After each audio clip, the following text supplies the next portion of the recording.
السلام علیکم ورحمۃ اللہ.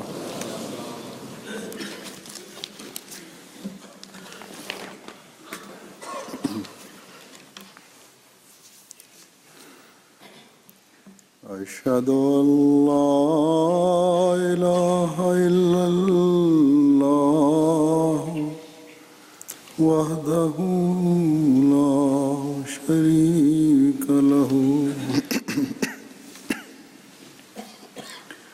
وأشهد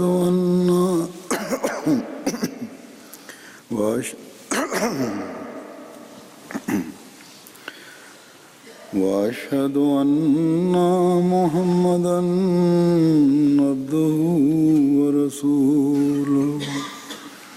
أما بعد فأعوذ بالله من الشيطان الرجيم. بسم الله الرحمن الرحيم. الحمد لله رب العالمين الرحمن الرحيم مالك يوم الدين.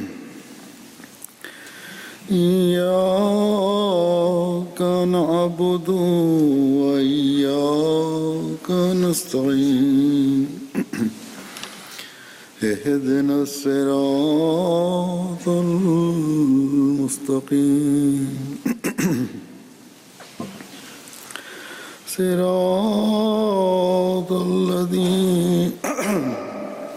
صراط الذين أنعمت عليهم غير المغضوب عليهم ولا الضالين.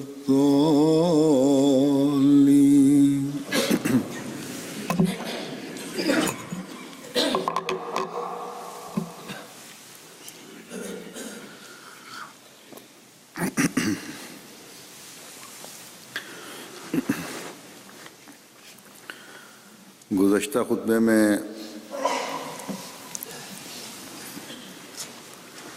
میں نے حضرت صلی اللہ علیہ وسلم کے اللہ تعالیٰ کی صفت رحیمیت کے کامل پرتو ہونے کا ذکر کیا تھا کہ وہ جس کو اللہ تعالیٰ نے رؤوف اور رحیم کہہ کر پکارا ہے،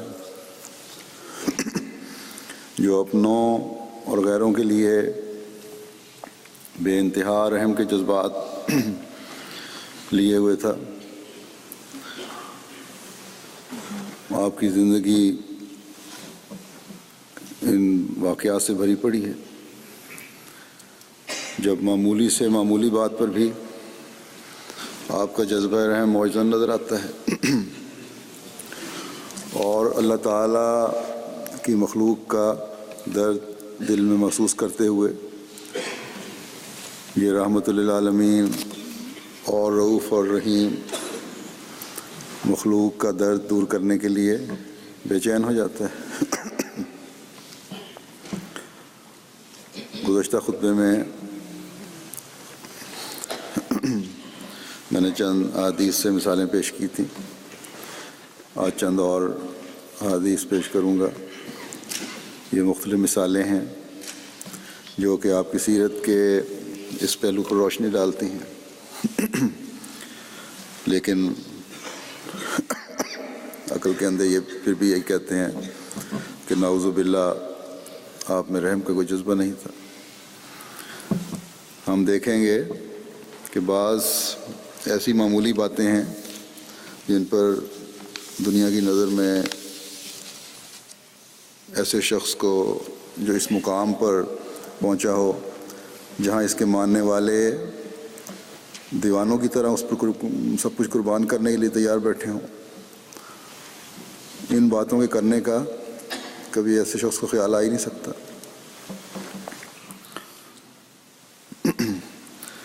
آپ کے ماننے والوں کا، مومنین کا جذبہ جو آپ کے لیے تھا، جو دنیا کی نظر میں شاید دیوانگی ہو، لیکن عشق و محبت کی دنیا میں یہ عشق و محبت کی انتہا ہے۔ اس کی ایک مثال دیتا ہوں جس کو غیر نے بھی محسوس کیا اور اپنے لوگوں کو جا کر کہا کہ ان لوگوں کا تو مقابلہ نہیں کر سکتے جو اس دیوانگی کی حد تک آپ سے عشق کرتے ہیں کہ آپ کے وضو کے پانی کے قطروں کو زمین پر پڑنے سے پہلے ہی اچک لیتے ہیں۔ اگر کوئی دنیا دار ہو تو اس اظہار کے بعد دوسروں کے لیے محبت اور نرمی اور رحمت کے جذبات رکھنے کے بجائے خود سری اور خود پسندی میں بڑھ جائے۔ لیکن ہم قربان جائیں اپنے آقا حضرت محمد مصطفیٰ صلی اللہ علیہ وسلم کے کہ آپ اس کے باوجود رحمت کے جذبے کے ساتھ اپنے لوگوں کو آرام پہنچانے کے لیے قربانیوں پر قربانیاں کر رہے ہیں، ان پر اپنی رحمت کے پر پھیلا رہے ہیں، ان کو اللہ تعالیٰ کی رحمت سے حصہ لینے کے لیے اللہ تعالیٰ کی رحمت کو جذب کرنے کے طریقے سکھا رہے ہیں۔ اس خیال سے بے چین ہو رہے ہیں کہ مجھ سے کسی کو کہیں تکلیف نہ پہنچ جائے کبھی۔ اللہ تعالیٰ نے میرا نام رحمت للعالمین رکھا ہے، تو رحمتیں اور شفقتیں مجھ سے نکلنی چاہیے، مجھ سے دوسروں کو پہنچنی چاہیے۔ اللہ تعالیٰ سے مومنوں کے لیے رحمت اور مغفرت کی دعائیں کر رہے ہیں، ان کی تکلیفوں پر پریشان ہو رہے ہیں۔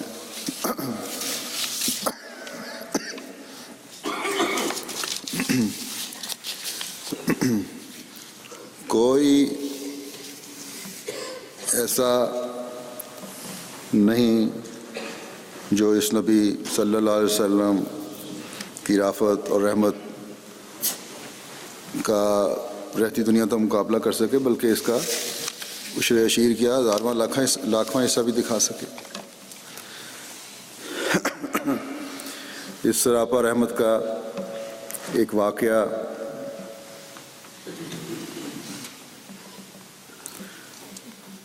جو بظاہر معمولی لگتا ہے،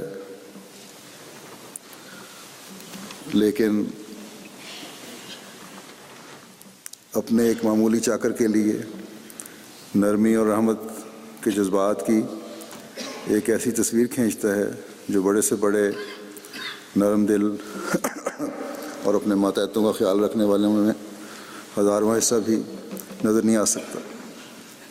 ایک روایت میں آتا ہے، حضرت عبداللہ بن ابو بکر رضی اللہ تعالیٰ عنہما ایک شخص سے روایت کرتے ہیں کہ جنگ حنین کے روز ایک مرتبہ میری وجہ سے نبی کریم صلی اللہ علیہ وسلم کا راستہ تنگ ہو گیا۔ اس وقت میں نے ایک موٹے چمڑے کا جوتا پہنا ہوا تھا، میرا پاؤں رسول اللہ صلی اللہ علیہ وسلم کے پاؤں پر آ گیا، تو آپ نے اس کوڑے کے ساتھ جو آپ نے پکڑا ہوا تھا مجھے جلدی سے پیچھے ہٹایا اور کہا بسم اللہ، تم نے مجھے تکلیف پہنچائی ہے۔ راوی کہتے ہیں کہ وہ رات اپنے آپ کو ملامت کرتے ہوئے گزار دی میں اپنے دل میں بار بار سوچتا تھا کہ میں نے رسول اللہ صلی اللہ علیہ وسلم کو تکلیف دی۔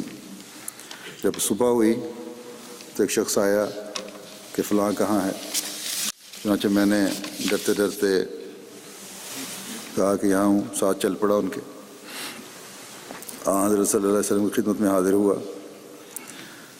رسول اللہ صلی اللہ علیہ وسلم نے مجھے مخاطب کر کے فرمایا،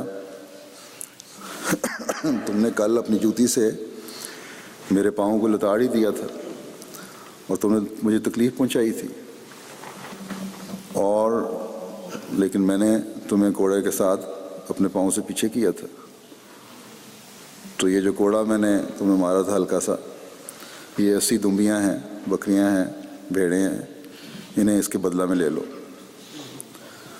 تو دیکھیں کیا ہے اس رحمت للعالمین کا اپنے چاکروں سے سلوک. تکلیف بھی آپ کو پہنچی ہے، اس تکلیف سے اپنے پاؤں کو آزاد کرانے کے لیے ہلکے سے کوڑے کے اشارے سے دوسرے کا پاؤں پیچھے ہٹایا ہے.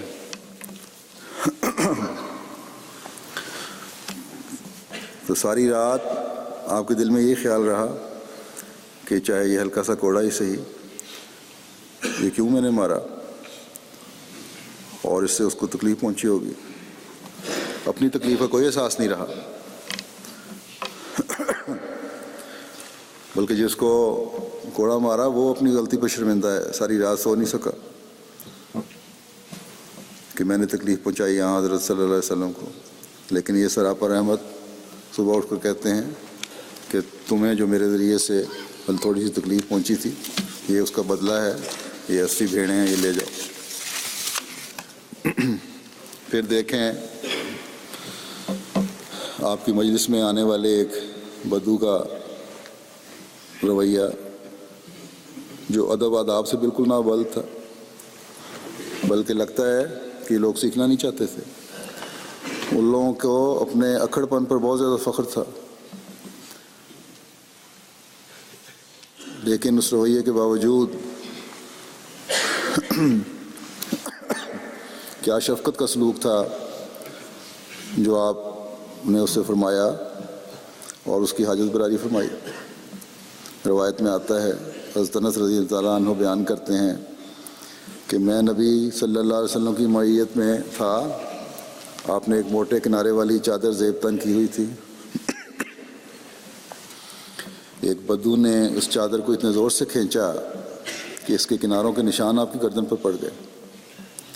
پھر اس نے کہا، اے محمد صلی اللہ علیہ وسلم، اللہ کے اس مال میں سے جو اس نے آپ کو عنایت فرمایا ہے میرے ان 2 اونٹوں پر لاد دیں، کیونکہ آپ مجھے نہ تو اپنے مال میں سے اور نہ ہی اپنے والد کے مال میں سے دیں گے.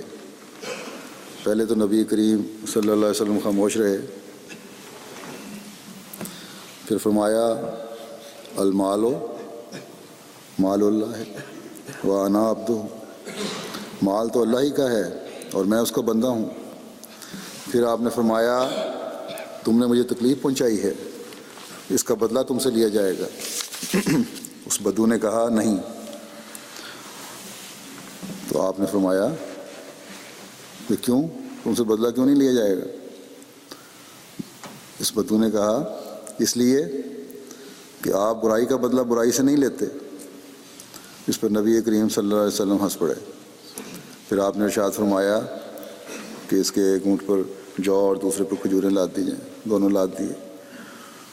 تو یہ بدو بھی کوئی بیوقوف نہیں تھا، یہ پتہ تھا کہ جو چاہے آپ کے سامنے بول لوں، جیسا بھی سلوک کر لوں. اس سراپا رحمت کی طرف سے تو صرف عفو اور درگزر اور رحمت کا اظہار ہی ہونا ہے.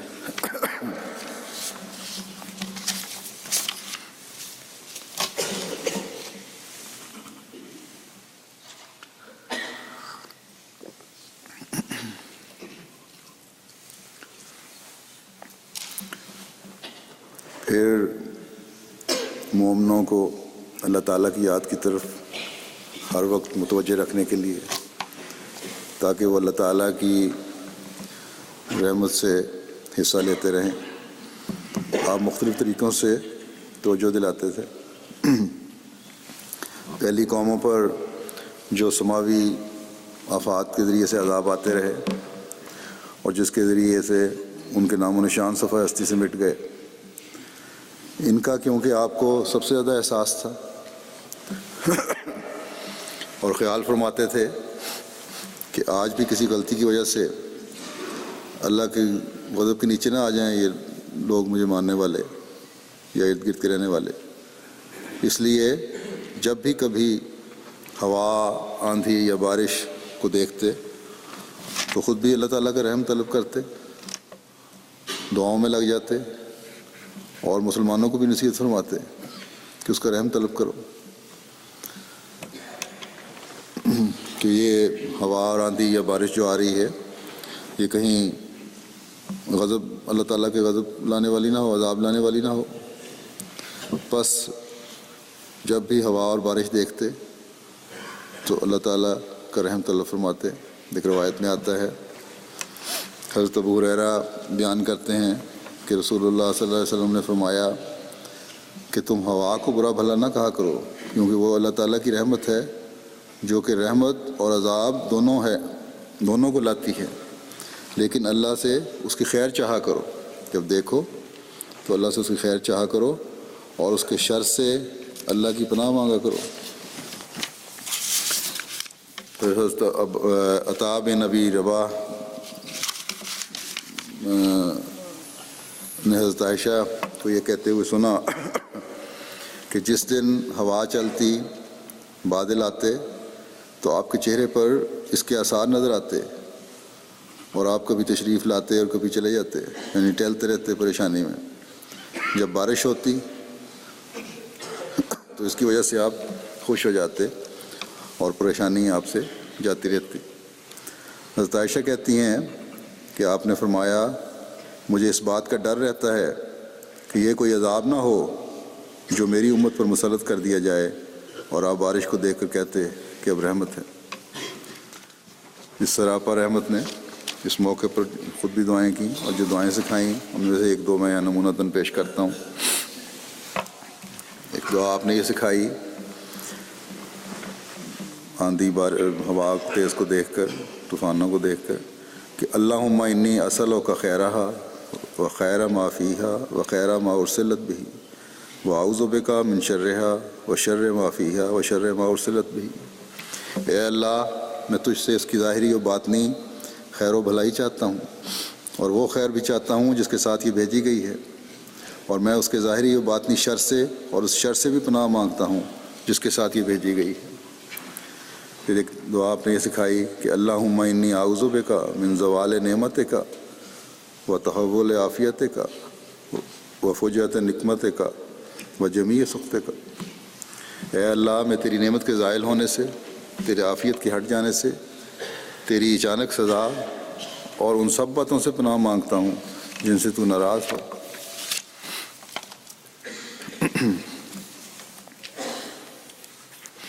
پھر دیکھیں اس سراپا رحمت کا ایک غریب عورت جو قریب المرگ تھی،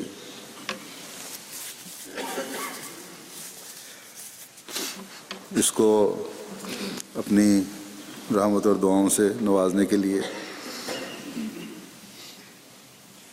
کیا سلوک فرمایا، اور پھر وفات کے بعد بھی اس کے لیے مغفرت کی دعا کی، اور رحمت کے جذبات کا اظہار فرمایا۔ ایک روایت میں آتا ہے، ابن شہاب روایت کرتے ہیں کہ انہیں ابو امامہ نے بتایا کہ مدینہ کی بیرونی بستیوں کی ایک غریب عورت بہت بیمار پڑ گئی۔ نبی کریم صلی اللہ علیہ وسلم اس کی صحت کے بارے میں صحابہ سے دریافت فرمایا کرتے تھے۔ آپ نے فرمایا تھا کہ اگر یہ خاتون فوت ہو جائے تو اس وقت تک اس کو دفن نہ کرنا جب تک میں اس کی نماز جنازہ نہ پڑھ لوں۔ چنانچہ وہ فوت ہو گئی، اور صحابان کا جنازہ رات کے وقت فوت ہوئی۔ رات گئے، مدینہ لائے تو انہوں نے رسول اللہ صلی اللہ علیہ وسلم کو سویا ہوا پایا۔ انہوں نے آپ کو جگانا پسند نہیں کیا، چنانچہ انہوں نے اس کی نماز جنازہ خود ہی پڑھی اور جنت البقیع میں دفن کر دیا۔ جب صبح ہوئی تو رسول اللہ صلی اللہ علیہ وسلم کے پاس حاضر ہوئے۔ اس پر رسول اللہ صلی اللہ علیہ وسلم نے ان سے اس خاتون کے بارے میں دریافت فرمایا۔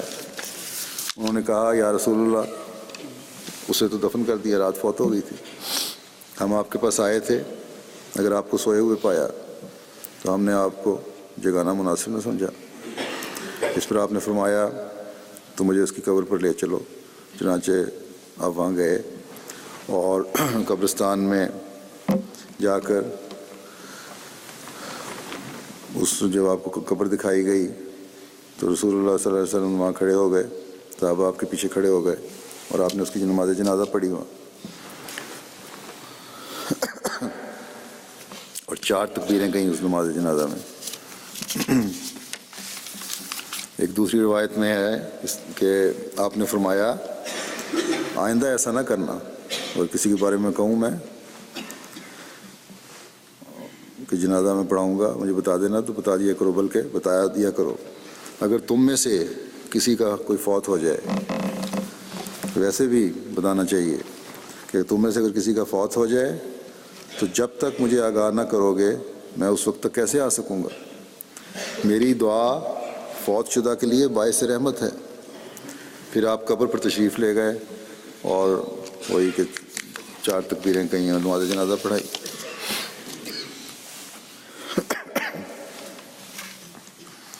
پھر بظاہر چھوٹی چھوٹی نیکیوں کا ذکر کر کے اپنی امت کو ان نیکیوں کے بجا لانے کی طرف توجہ دلاتے تھے، تاکہ جس ذریعے سے بھی اللہ تعالیٰ کے فضلوں کو جذب کر سکیں اور اس کی رحمت سے حصہ لے سکیں، لے لیں۔ ایک روایت میں آتا ہے کہ حضرت ابو ہریرہ بیان کرتے ہیں کہ رسول اللہ صلی اللہ علیہ وسلم نے فرمایا کہ ایک شخص نے راستہ میں درخت کی ایک شاخ پڑی دیکھی تو اس نے کہا اللہ کی قسم میں اس کو ضرور ہٹا دوں گا، اس سے مسلمانوں کو تکلیف نہ پہنچے۔ اس پر اسے جنت میں داخل کر دیا گیا۔ تو اللہ تعالیٰ نے اس کے اس اجر کو بھی خالی نہیں چھوڑا۔ رحمت کا یہ سلوک اللہ تعالیٰ فرماتا ہے اپنے بندوں سے ہر عمل کرنے کا اللہ تعالیٰ نے وعدہ فرمایا کہ میں جزا دوں گا، تو اس عمل کو بھی خالی نہیں چھوڑا۔ کوئی چھوٹی سے چھوٹی نیکی یا بڑی سے بڑی نیکی اللہ تعالیٰ بغیر جزا کے نہیں چھوڑتا۔ پھر ایک حدیث میں آتا ہے حضرت ابو ہریرہ روایت کرتے ہیں کہ رسول اللہ صلی اللہ علیہ وسلم نے فرمایا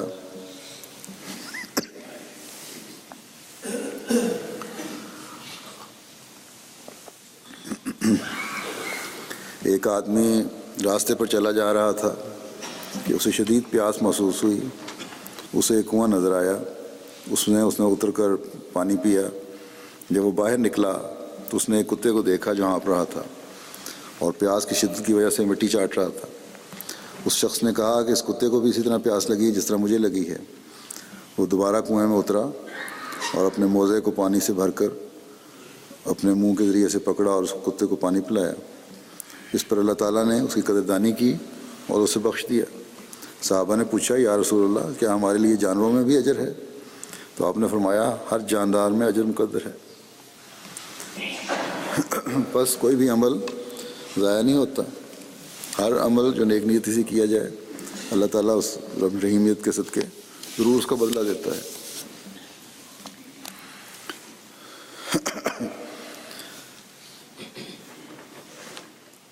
پھر ایک روایت میں آتا ہے مختلف طریقوں سے مجالس میں جب بیٹھے ہوتے تھے، تشریف فرما ہوتے تھے آپ، لوگ سوال کرتے تھے، آپ جواب دیتے تھے اور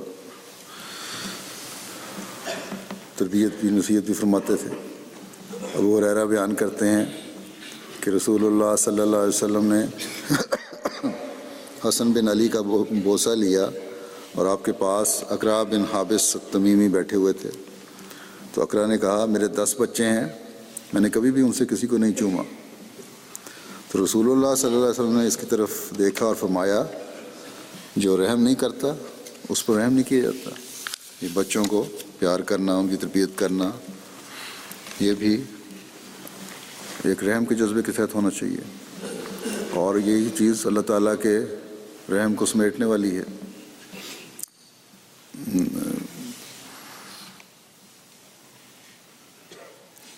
رحم اللہ تعالیٰ کے رحم کو حاصل کرنے والی ہے۔ عبداللہ بن یسر کہتے ہیں کہ رسول اللہ صلی اللہ علیہ وسلم میرے والد کے ہاں بطور مہمان تشریف لائے، ہم نے آپ کی خدمت میں کھانا پیش کیا جسے آپ نے تناول فرمایا۔ پھر آپ کے پاس کھجوریں لائی گئیں، آپ انہیں کھاتے جاتے تھے اور اپنی 2 انگلیوں سے کی شہادت کی انگلی اور درمیانی انگلی سے گٹھلیاں ایک طرف رکھتے تھے۔ پھر آپ کے پاس مشروب لایا گیا جسے آپ نے پینے کے بعد اپنے دانے بھات بیٹھے ہوئے کسی شخص کو دیا۔ میرے والد نے آپ کی سواری کی لگامیں پکڑے ہوئے عرض کیا کہ ہمارے لیے دعا کریں۔ آپ نے یہ دعا کی اے اللہ جو تو نے انہیں رزق عطا کیا ہے اس میں ان کے لیے برکت ڈال دے اور ان کو بخش دے اور ان پر رحم فرما۔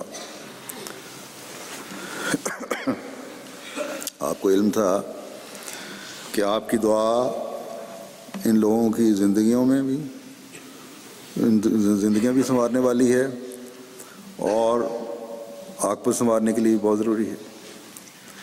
اور شکر گزاری کے جذبات سے بھی آپ کا دل بھرا ہوا تھا جو خدمت انہوں نے کی تھی اس کے لیے, اور اس کا تقاضا تھا کہ ان کو اس سے بہت بڑھ کر دیا جائے جو خدمت انہوں نے کی ہے, اور آپ کی دعاؤں سے بڑھ کر, اور اللہ تعالیٰ کے فضل کو اور رحم کو سمیٹنے والی اور کیا چیز ہو سکتی تھی جس کی برکتیں ان کے لیے بھی اور ان کی نسلوں کے لیے بھی ہمیشہ کام آنے والی تھی.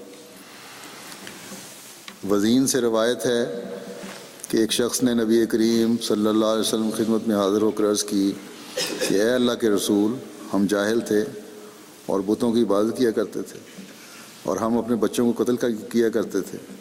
میری ایک بیٹی تھی, جب وہ جواب دینے کی عمر کو پہنچی اور میں جب اسے بلاتا تو وہ بڑی خوش ہوتی.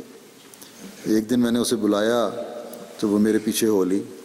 میں چلتا گیا یہاں تک کہ میں اپنے خاندان کے کنویں پر آ پہنچا جو زیادہ دور نہ تھا. چنانچہ میں نے اپنی بیٹی کو اس کے ہاتھ سے پکڑ کر اس کنویں میں پھینک دیا, اور میں نے اس کی جو آخری آواز سنی وہ یہ تھی کہ وہ کہہ رہی تھی کہ اے میرے ابا, اے میرے ابا. رسول اللہ صلی اللہ علیہ وسلم رو پڑے اور آپ کے آنسو آہستہ آہستہ بہنے لگے. رسول اللہ صلی اللہ علیہ وسلم کہ ہم مجلس میں جو لوگ بیٹھے تھے اس وقت, ان میں سے ایک شخص نے کہا کہ تم نے رسول اللہ صلی اللہ علیہ وسلم کو غمگین کر دیا ہے. اس پر رسول اللہ صلی اللہ علیہ وسلم نے فرمایا کہ تم خاموش رہو, یہ مجھ سے ایسے معاملے کے بارے میں سوال کر رہا ہے جو اس کے لیے بہت اہمیت کا حامل ہے. پھر حضور صلی اللہ علیہ وسلم نے اسے کہا کہ اپنا قصہ دوبارہ مجھے سناؤ. چنانچہ اس نے سارا واقعہ دوبارہ سنایا.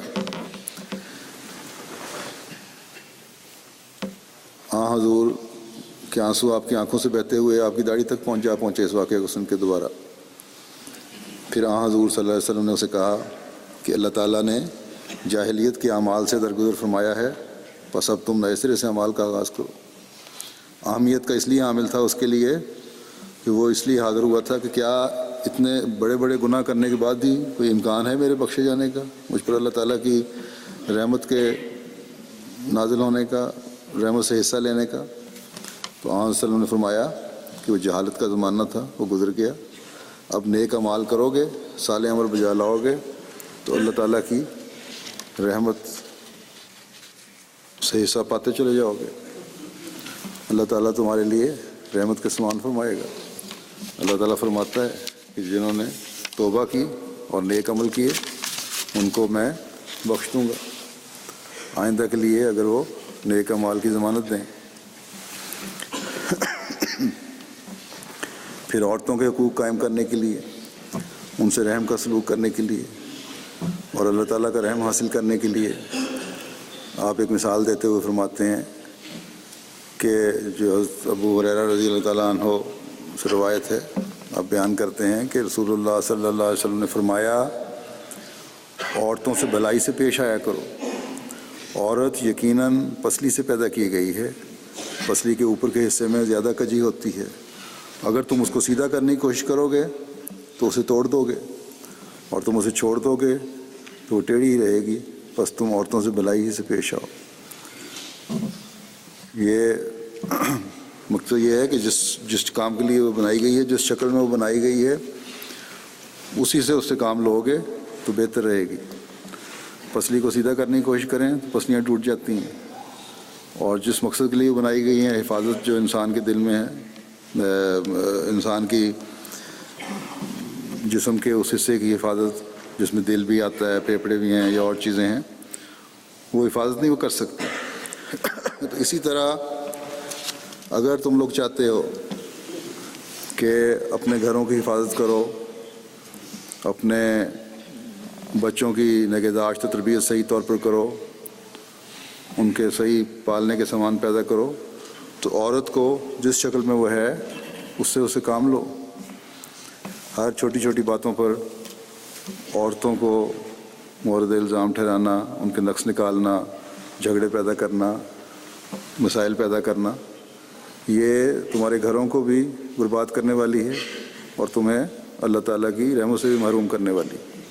اس لیے فرمایا اس سے اسی طرح کام لو جس طرح اس کی شکل ہے، اور ہر چیز کو اللہ تعالیٰ نے کسی مقصد کے لیے پیدا کی ہے، وہی شکل اسے تعارف کی ہے. قرآن کریم میں اللہ تعالیٰ فرماتا ہے کہ وَاعْبُدُوا اللَّهَ وَلَا تُشْرِكُوا بِهِ شَيْئًا،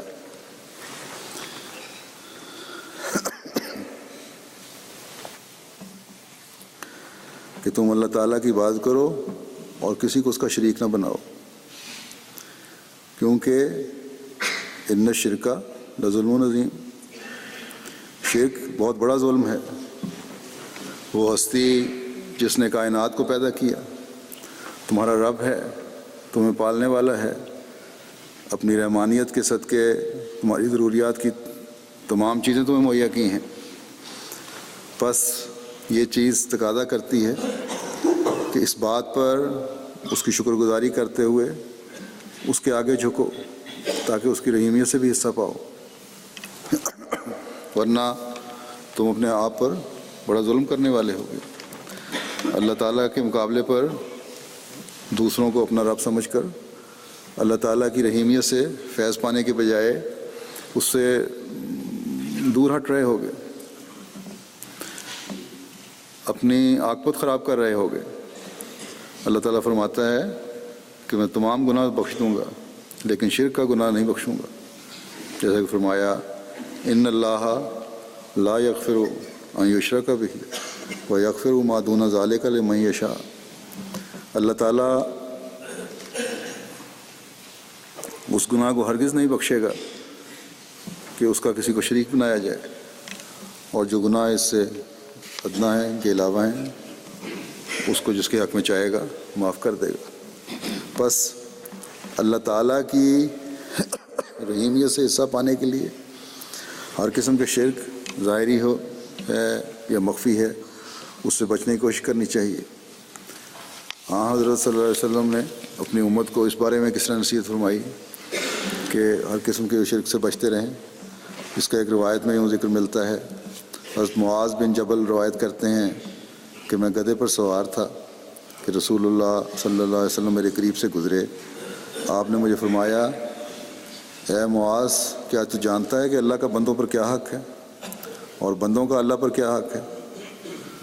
میں نے عرض کیا اللہ اور اس کا رسول بہتر جانتے ہیں. یہ بھی صحابہ کا ایک طریقہ تھا.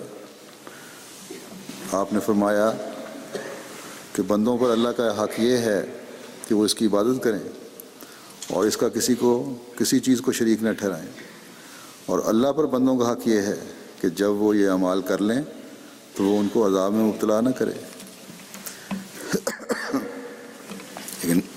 لیکن بدقسمتی ہے کہ آج کل مسلمانوں کی ایک بڑی تعداد مخفی شرک میں مبتلا ہے.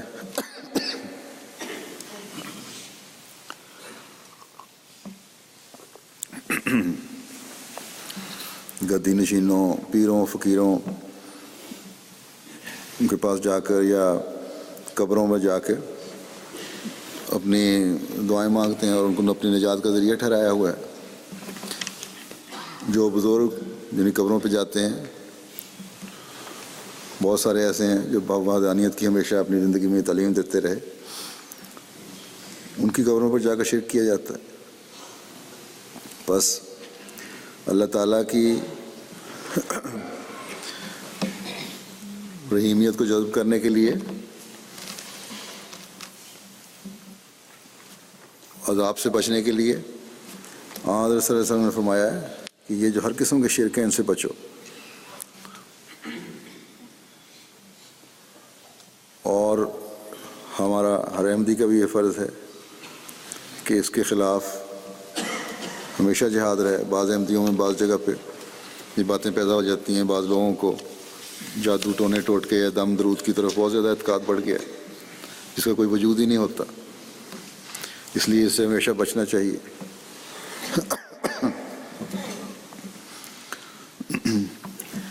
اب میں چند واقعات حضرت مسیح موعود علیہ الصلوۃ والسلام کے سامنے رکھوں گا جو لوگوں کے لیے ہمدردی کے جذبات سے اس طرح پر تھا آپ کا سینہ، آپ دل اپنے آقا و مطاع حضرت محمد مصطفیٰ صلی اللہ علیہ وسلم کی سنت پر چلتے ہوئے، آپ کے اس پہ عمل کرتے ہوئے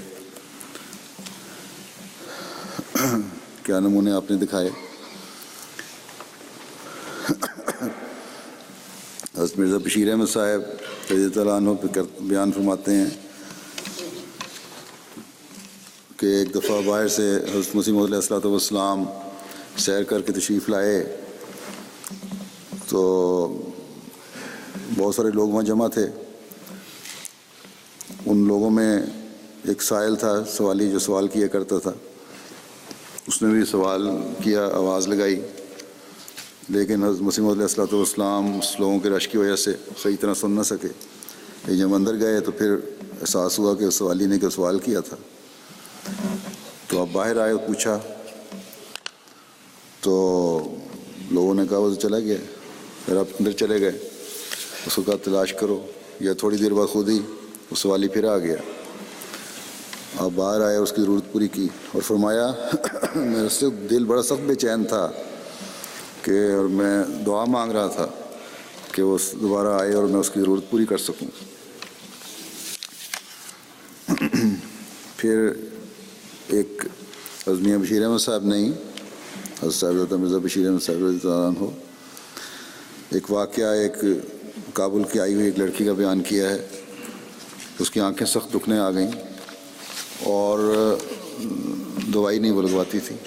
ایک دن اس کی ماں ڈاکٹر کے پاس لے کے گئی تو وہ دوڑ کے آ گئی کہ نہیں میں تو سب سے علاج کرواؤں گی۔ تو حضرت مسیح موعود علیہ الصلوۃ والسلام کی خدمت میں پیش ہوئی اور روتی جاتی تھی اور اپنی آنکھوں کی درد اور سرخی کی تکلیف بیان کر رہی تھی کہ اور ساتھ یہ درخواست کر رہی تھی کہ آپ میری آنکھوں پہ دم کر دیں۔ تو حضرت مسیح موعود علیہ الصلوۃ والسلام نے جب دیکھا تو واقعی اس کی آنکھیں بڑی سخت تکلیف میں تھیں، دکھ رہی تھیں۔ آپ نے اپنا انگلی اس میں تھوڑا سا لعاب دہن لگا کے اس کے آنکھ پہ رکھا، دعا کی اور فرمایا بچی جاؤ، اب خدا کے فضل سے تمہیں یہ تکلیف کبھی نہیں ہوگی۔ اور چنانچہ وہ تکلیف پھر آئندہ وہ کہتی مجھے کبھی نہیں ہوئی۔ تو ہر وقت ہر ایک کے لیے، بچہ ہو، چھوٹا ہو، بوڑھا ہو، آپ کا جذبہ رحم تھا اور اس جذبہ رحم کے تحت ہی آپ دعا بھی کرتے تھے اور علاج بھی کرتے تھے اور ان کی تکلیفیں دور کرنے کی کوشش فرماتے تھے۔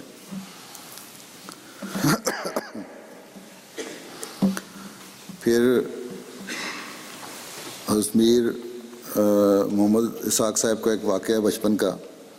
سخت بیمار ہو گئے وہ، تو آپ نے دعا کی تو اللہ تعالیٰ نے آپ کی دعا سنی اور الہام ہوا کہ سلام قول من رب الرحیم، یعنی تیری دعا قبول ہوئی اور خدائے رحیم و کریم اس بچے کے متعلق تجھے سلامتی کی بشارت دیتا ہے۔ چنانچہ میر صاحب صحت یاب ہوئے۔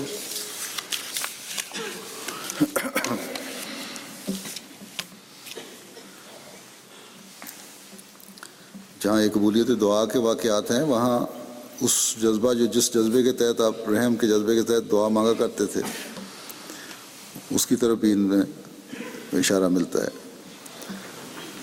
حضرت حکیم مفتی فضل الرحمان صاحب بیان فرماتے ہیں کہ 1907 میں میرا دوسرا لڑکا عبدالحفیظ پیدا ہوا، تو ان دنوں میں عورتوں میں تشنج کی بیماری پیدائش کے بعد بچوں کی پھیلی ہوئی تھی بہت زیادہ، تو میری بیوی کو بھی بیماری ہوئی۔ کہتے ہیں میں حضرت مسیح علیہ السلام کی خدمت میں گیا، حاضر ہوا دوڑا، آپ نے ایک دوائی دی، میں نے کھلائی، کوئی فرق نہیں پڑا۔ دوبارہ آ کے عرض کیا، آپ نے دوسری دوائی دی، میں نے جا کے کھلائی، اس سے بھی فرق نہیں پڑا۔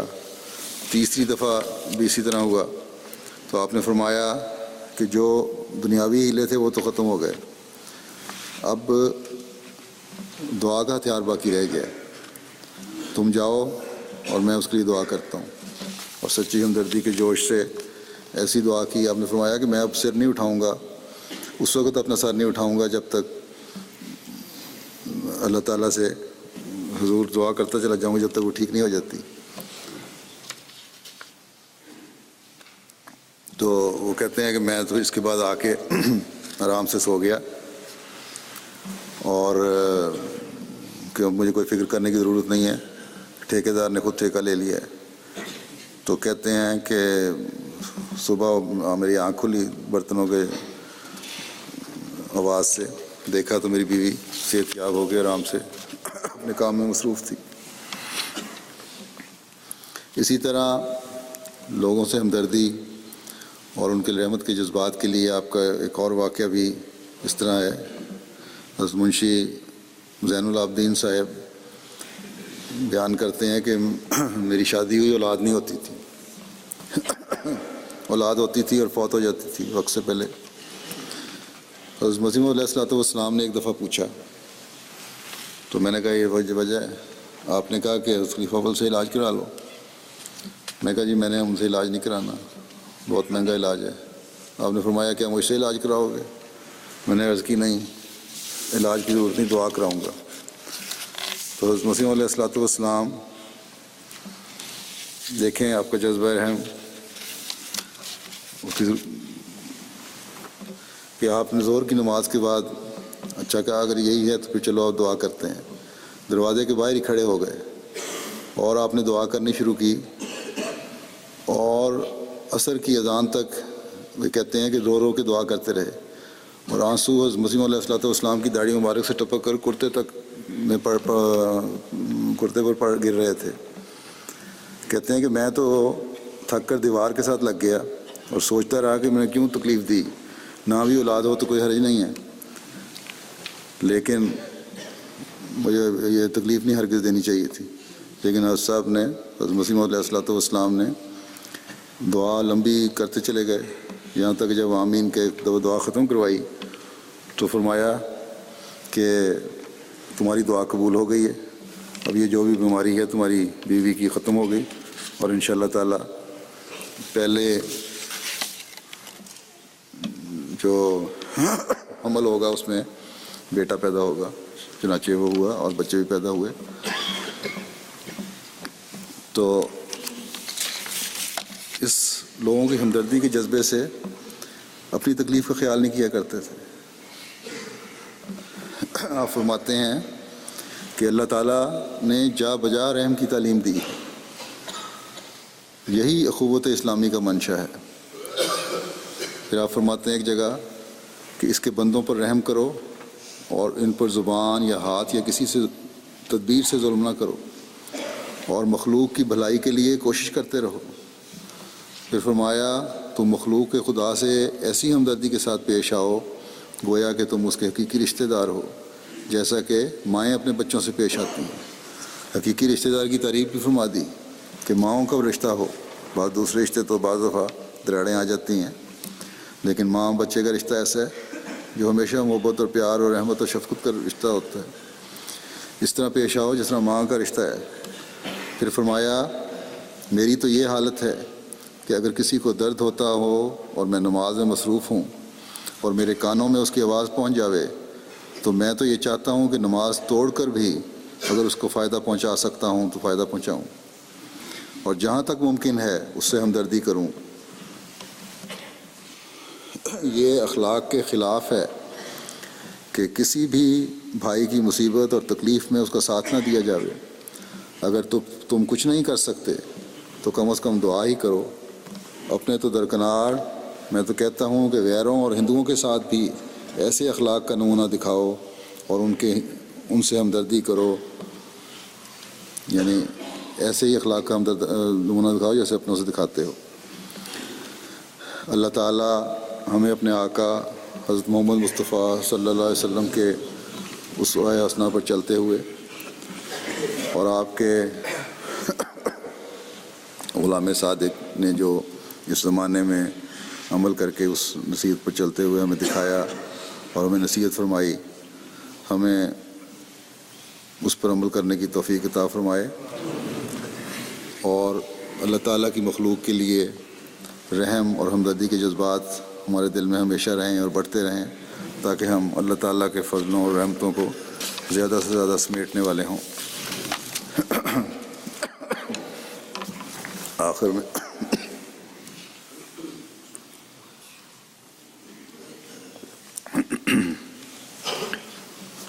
افسوسناک خبر کے بارے میں بتانا چاہتا ہوں. کل پاکستان میں منڈی بہاؤدین کے علاقے کے گاؤں میں ایک شہادت ہوئی ہے. ایک احمدی کی 9 بھائی تھے, 3 سال پہلے 4 سال پہلے شاید بیعت کی تھی. رابطہ تو ان کا چند سالوں سے 10-12 سال سے تھا, لیکن بیعت کی توفیق ملی اور اللہ تعالیٰ کے فضل سے بڑی استقامت اور ثبات قدمی دکھائی انہوں نے. ان کے خلاف اس گاؤں میں جہاں یہ رہتے تھے بڑی سخت مخالفت کی ہوا چلی, اور مولویوں نے ان کے خلاف لاؤڈ اسپیکروں پہ اعلان کرنا شروع کیا کہ یہ قادیانیت کا پودا, جو برائی کا پودا ہمارے گاؤں میں لگ گیا, اس کو جڑ سے اکھاڑ دو, نہیں تو یہ سارے گاؤں کو خراب کرے گا. کچھ عرصہ پہلے ان کی تبلیغ سے ایک اور شخص نے بھی بیعت کی تھی. اس کے بعد تو اور زیادہ فضا میں بڑی سخت مخالفت کی روح چل پڑی. ایک طوفان میں بدتمیزی کھڑا ہو گیا تھا اس گاؤں میں کہ یہ کفر کا پودا لگ گیا ہے اور یہ بڑھ رہا ہے, اب تو اس کو ابھی سے کاٹو. تو گزشتہ کل یا پرسوں شاید کسی وقت ایک بدبخت بھی کہنا چاہیے شخص نے, کہنا کیا چاہیے بلکہ ہے ہی, جو اس وقت حاضر سروس پولیس میں سب انسپکٹر چھٹی پہ گھر آیا ہوا تھا. وہ ان کی دکان میں بیٹھے ہوئے تھے, یہ بھی اور وہ احمدی بھی جو نیا احمدی ہوا ہے ان کی تبلیغ سے. تو اس نے آتے ہی بندوق نکالی اور ان پہ فائر کر دیا. پیٹ میں گولی لگی, شہید ہو گیا. اور اس پہ پھر ظالمانہ فعل اس نے یہ کیا کہ ہاتھ میں اس کے ٹوکا یا کلاڑی تھی, اس سے پھر اس پہ گردن پہ اور بازوں پہ وار بھی کیا ان کی شہادت کے بعد. ٹوکے سے وار کیے. دوسرے احمدی تھے وہ تو انہوں نے وہاں سے بھاگ کے جان بچائی اور اطلاع دی آ کے جماعت کو. ان کے بھائیوں وغیرہ نے بھی ان سے تقریباً بائیکاٹ کیا ہوا تھا, شادی پہ نہیں بلایا ہوا تھا. ان کی بھائی کی بیٹی کی شادی تھی, اسی وجہ سے. ان کی ایک بیوہ ہے اور 3 بچیاں ہیں. ان کی اپنی عمر شاید 46 سال تھی اور بڑی بیٹی کی عمر 10 سال ہے. تمام بچوں نے, فیملی نے بیعت کر لی تھی. اللہ تعالیٰ ان کا بھی حافظ ناصر ہو. ابھی تک تو جو ان کے بھائی ہیں انہوں نے ان کی بیوہ اور بچیوں کو آنے نہیں دیا, لیکن بہرحال یہ شرافت انہوں نے دکھائی کہ جنازہ نعش جو ہے وہ جماعت کے سپرد کر دیا اور آج روا میں تدفین ان کی ہو گئی ہے.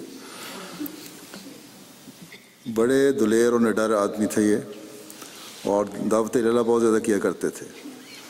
اور مونگ کے شہداء کی تصویروں کو دیکھ کے یہ کہا کرتے تھے کہ کاش خدا مجھے بھی ان خوش نصیبوں میں شامل کر لے, ان شہیدوں میں. تو یہ بات قرون اولیٰ کی یاد دلاتی ہے. جب ایک موقع پہ حضرت صلی اللہ علیہ وسلم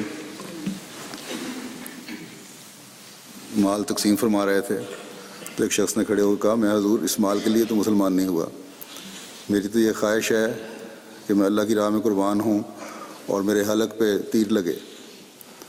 تو جب وہ چلا گیا تو حضرت صلی اللہ علیہ وسلم نے فرمایا اگر اس کی خواہش سچی ہے تو یہ پوری ہو جائے گی.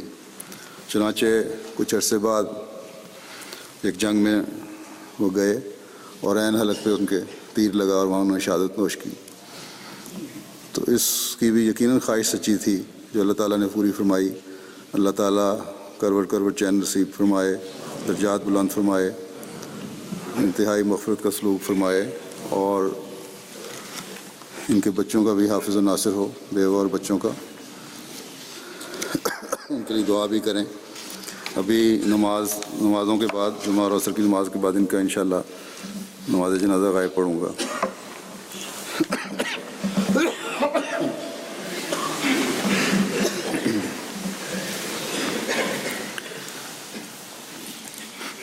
الحمد لله